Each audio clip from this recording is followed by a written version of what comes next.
నమస్తే, welcome to Leo. Arrest అయ్యే వాళ్ళు, అరెస్ట్ అయిన వాళ్ళు ఇప్పటిదాకా ఎవరి వైపు వేళ్ళు చూపిస్తున్నాయంటే సజ్జల రామకృష్ణారెడ్డి. అయితే సజ్జల రామకృష్ణారెడ్డి స్క్రిప్ట్ అయితే ఈ స్క్రిప్ట్ని వైరల్ చేస్తానికి సజ్జల భార్గవరెడ్డి. అయితే ఇద్దరు తండ్రి కొడుకులు పూర్తి వైసీపీని సర్వనాశనం చేశారు అని చెప్పేసి అనడంలో ఎటువంటి ఆశ్చర్యం లేదు. అయితే ఇప్పుడు సజ్జల దొరికితే పరిస్థితి ఏంటి? వెరీ సజ్జల అనేది మాత్రం ఇప్పుడు ఒక క్వశ్చన్ చాలా పెద్ద వైరల్గా మారింది. అంటే దీని గురించి మనతో మాట్లాడడానికి సూర్యదేవ లత గారు ఉన్నారు. వారిని అడిగి తెలుసుకుందాం. మేడం నమస్తే. నమస్తే. వైసీపీ నేతల అరెస్టులు మాత్రం కొనసాగుతూనే ఉన్నాయి. ఒకప్పుడు వర్ర రవీందర్ రెడ్డి కావచ్చు, బోరగడ్డ అనిల్ కావచ్చు, అదేవిధంగా ఒకరి తర్వాత ఒక సుధారాణి కావచ్చు, ఇలా అరెస్ట్ అవుతూ వస్తున్నారు. వాళ్ళు కూడా సోషల్ మీడియా వేదికగా బూతులు చాలా అంటే భరించలేని బూతులు తిట్టడం మనం చూస్తూ వస్తున్నాం. అది చంద్రబాబు నాయుడు పైన కావచ్చు, లోకేష్ గారి పైన కావచ్చు, లేదంటే పవన్ కళ్యాణ్ గారి పైన, వాళ్ళ ఇంట్లో వాళ్ళ పైన మనం చూస్తూ వస్తున్నాం. అయితే అందరు వీళ్ళు సజ్జల వైపు చూపిస్తుంది కానీ సజ్జల అయితే కనిపించడం లేదు. అయితే సజ్జల ఎక్కడ ఉన్నాడు? మొత్తానికి సజ్జల దీన్ని అన్నిటికీ బాధ్యత, లేదా సజ్జలకి బాస్ ఎవరైనా ఉన్నారా అంటే ఏం చెప్తారు? సజ్జలకి బాస్ అనేది మనకు అందరికీ తెలిసిన విషయమే. ఓపెన్గా అది తెలియని వాళ్ళు ఎవరూ లేరు.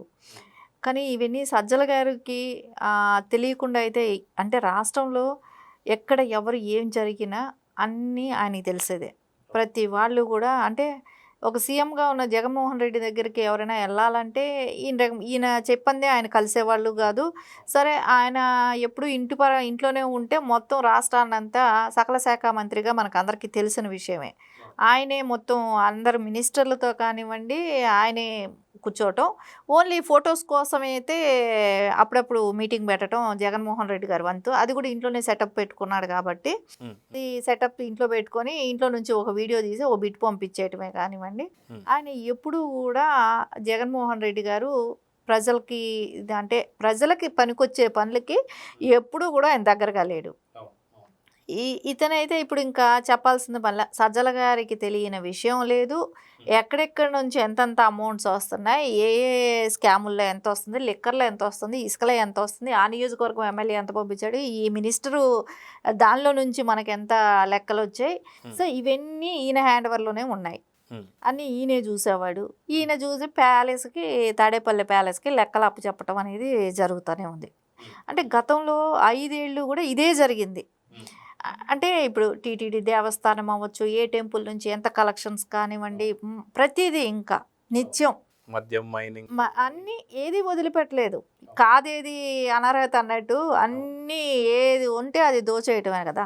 అవన్నీ కూడా తాడేపల్లి ప్యాలెస్లో చిత్రగుప్తుడు చిట్టాలాగా ఇక్కడ నుంచి ఇంత వచ్చింది, ఇక్కడ నుంచి ఇంత వచ్చిందని సజ్జల గారు ఇంకా జగన్మోహన్ రెడ్డి గారికి, భారతిరెడ్డి గారికి ఇద్దరికి కూర్చోపెట్టి చెప్తారా, లేదంటే జగన్మోహన్ రెడ్డి గారికి అది కూడా వినకపోతే ఇంకా భారతిరెడ్డి గారు చూస్తారా ఆ లెక్కలు అనేది మనకి ఇక్కడ అది కూడా భారతిరెడ్డి గారు కూడా చూడొచ్చేమో మేబీ. ఎందుకంటే మనం చూసాం ఫ్యామిలీలో ప్రాబ్లమ్స్ వచ్చినప్పుడు కూడా విజయమ్మ గారు ఓపెన్గా చెప్తున్నారు. ఇప్పుడు కావాలని నా మీద కక్షతో చేయిస్తున్నారు. నేను ఏదైతే ఇచ్చేసానో సరస్వతి ఇది ప్లాంట్ గురించి ఎక్కడైతే షేర్స్ ఉన్నాయో అవి ఇచ్చేసానో దాన్ని మళ్ళా ద్వేషంతోనూ, నా మీద ద్వేషంతోనూ, షర్మిల గారి ద్వేషంతోనూ మళ్ళా దాని మీద కేసుకి వెళ్ళారు. దానిలో భారతి గారి హస్తం ఉందనేది ఆవిడ బహిరంగంగానే చెప్తున్నారు. సరే, కుటుంబంలోనే ఆవిడ హస్తం ఉందన్నప్పుడు అంటే వాళ్ళది బ్లడ్ రిలేషన్ అక్కడ. జగన్మోహన్ రెడ్డి గారికి తల్లి అంటే వాళ్ళిద్దరి మధ్యలో భారతి గారు తీసుకున్న దూరమే లెక్క. ఎందుకంటే ఇప్పుడు భార్యాభర్త రిలేషన్ ఎంత స్ట్రాంగో తల్లి కొడుకు రిలేషన్ కూడా అంతే స్ట్రాంగ్ ఉంటుంది. సో వాళ్ళ మధ్య ఒకరు వెళ్ళకూడదు, వీళ్ళ మధ్య ఒకరు వెళ్ళకూడదు. సో అలాంటి దానిలోనే తను ఎంటర్ అయిపోయి అక్కడ ఇప్పుడు కేసులకే కానివ్వండి అలా అంతా పోరాడేటప్పుడు ఇంకా రాష్ట్రానికి విషయానికి వచ్చినప్పుడు ఎలా ఉంటారు? ఇది ఎవరికి సంబంధించింది కాదు, వాళ్ళకి బ్లడ్ రిలేషన్స్ ఇంకొకళ్ళు కాదు, ప్రజల సొమ్ము. 5 ఏళ్ళు అధికారం వచ్చింది, ప్రజలు మనకు అధికారం అప్పచెప్పారు, సో మనం ఏమైనా చేయొచ్చు అనే దీంతోనే మొత్తం ఇప్పుడు ఆవిడకే లెక్క వెళ్ళిందేమో. ఇంకోటి కూడా ఉండింది కదా, అంటే ఎలక్షన్ బిఫోర్ అరెస్ట్ అవుతారా, తర్వాత అరెస్ట్ అవుతారా, ఇప్పుడు అరెస్ట్ అవుతారా, రేపు అరెస్ట్ అవుతారా తెలీదు. ఎప్పుడో ఒకసారి అయితే అరెస్ట్ వెళ్ళాల్సిందే, జైలుకి అయితే వెళ్ళాల్సిందే జగన్మోహన్ రెడ్డి గారు. ఏ రోజు అనేది తెలియకపోవచ్చు మేబీ. సరే తర్వాత పార్టీ అధ్యక్ష పదవి అయితే మళ్ళీ భారతిరెడ్డి గారేగా పట్టుకుంటారు. సో ఆవిడే అధ్యక్ష పదవి వస్తుంది. సరే ముందు నుంచి తెలియాలనే దానికోసం ఏమైనా మొత్తం డీటెయిల్స్ ఆవిడకేం వెళ్తాయా? ఆస్కారం ఉంటుంది. ఎందుకంటే తర్వాత కూడా తనే బాధ్యత తీసుకుంటుంది కాబట్టి ముందు నుంచే వాటి మీద అవగాహన తెచ్చుకోవాలనే ఒక ఉద్దేశంతో అయినా ఆ పని చేస్తున్నారేమో. ప్రతిదీ లిస్టు. సరే ఇన్ని తప్పులు జరిగాయి, ఇన్ని స్కాములు జరిగాయి, నోటి దురుస్తో ఇన్ని మాట్లాడారు, వాళ్ళ కొడుకుతోనే ఏదైతే సోషల్ మీడియా నడిపించారో సజ్జల గారు భార్గవ్ రెడ్డితో చేయించారు కాబట్టి ఇప్పుడు అవన్నీ బయట వస్తాయా? బయట వచ్చినప్పుడు ఇవన్నీ వేలెత్తి సజ్జల సైడ్ చూపెట్టినప్పుడు సజ్జల గారే ఇవన్నీ చేయించారు అని చెప్పి వాళ్ళ అప్రూవల్గా మారినప్పుడు ఆయన ఎవరిని చూపిస్తాడు? సో వాళ్ళిద్దరిలో ఎవరు అవుతారు? భారతిరెడ్డి గారు అవ్వచ్చు, జగన్మోహన్ రెడ్డి గారు అవ్వచ్చు, విజయమ్మ గారు చెప్పినట్టే కావచ్చు, షర్మిల్ గారు చెప్పినట్టే కావచ్చు. ఎక్కువ ఫోకస్ వాళ్ళు భారతిరెడ్డి గారినే చేస్తున్నారు. సో వాళ్ళు ఫోకస్ చేస్తున్నారు కాబట్టి ఆవిడ కూడా అవ్వచ్చు కదా. ఇక్కడ క్లియర్గా వాళ్ళ కుటుంబ సభ్యులే చెప్తున్నారు. షర్మిల గారు కూడా అదే చెప్పారు. సో తన గురించి 1-2 మాటలు ప్రెస్ మీట్లలో మాట్లాడిన మాటలు కూడా ఉన్నాయి. సో ఆవిడ అదే చెప్తున్నారు. ఇంకా సునీత గారు కూడా చెప్పారు, వాళ్ళ కుటుంబ సభ్యులే బయట పెట్టారు కదా, ఇలా జరుగుతున్నాయి, ఎక్కువ తన ఇన్వాల్వ్మెంట్ ఉంటుంది, ఆవిడే చేస్తున్నారనేది చెప్తున్నారు. అదే మీరు అన్నట్టు కూడా చూసుకుంటే ఏదన్నా సరే రాజశేఖర రెడ్డి వర్ధంతి కావచ్చు లేదా జయంతి సందర్భాల్లో కావచ్చు, ఇడుపులపై వెళ్ళినప్పుడు కూడా జగన్ని ముద్దాడడం కానీ, జగన్తో సన్నిహితంగా ఉండడం కానీ, విజయలక్ష్మి గారిని చూస్తున్నాం కానీ ఎక్కడ భారతితో సన్నిహితంగా ఉన్నది ఇప్పటిదాకా మనం ఎక్కడ చూడలే. అంటే దాని అర్థం జగన్కి సంబంధించినంత వరకు ఇలాంటి కుట్రల్లో చాలా తక్కువ భాగమే ఉందని చెప్పి అనుకోవాలంటారా? అంటే ఇక్కడ ఎంతైనా కూడా తల్లి కొడుకు సంబంధం. సో ఈవిడికి తల్లి మనసు కాబట్టి ఈవిడ ఇంకా ఆయన్ని చూడంగానే చేంజ్ వస్తుందేమో అని అనుకుంటుంది. కానీ ఆయనకి చేంజ్ రావాలి అని అంటే ఇంట్లో కోఆపరేషన్ అనేది ఉంటుంది. ఇది ఇప్పుడు చిన్న ఫ్యామిలీ అయినా పెద్ద ఫ్యామిలీ తీసుకున్నా ఒకటే కదా. భార్యాభర్తల సంబంధం అన్నప్పుడు అవతల పక్క రిలేషన్స్కి వాల్యూ ఉండాలన్నా, ఇది పెరగాలన్నా కూడా వైఫ్ పాత్ర ఎంతో అంత ఉంటుంది.